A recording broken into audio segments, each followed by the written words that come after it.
stand by my answer that sex education is extremely important.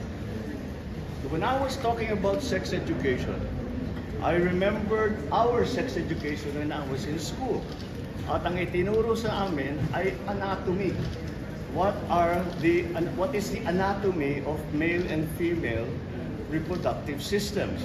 Naalala ko pa, nanood kami ng video ng mga cell na nagdi-divide para maging baby.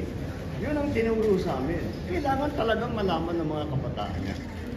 However, over the weekend, I finally read in detail Senate Bill 1979. And I was shocked and I was appalled by some of the elements of it. Because this is all this woke that they're trying to bring into our system. You will teach four-year-olds how to masturbate. That every child has the right to try different sexualities. This is ridiculous. It is abhorrent.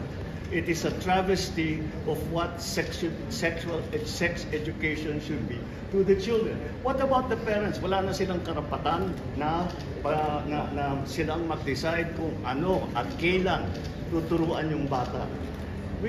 I'm a parent and I'm a grandparent. So I feel very strongly about this. So let me be very, very clear. I still believe that sex education, in terms of teaching kids the anatomy of the reproductive systems of male and females, is extremely important.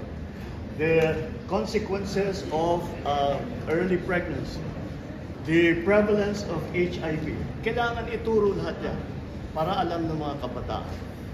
Pero yung mga sinama nila ng mga woke na absurdities are abhorrent to me. And I'm already guaranteeing hindi pa napasa ito. Pero if this bill is passed in that form, I guarantee all parents, teachers, and children, I will immediately veto it. Thank you. Thank you.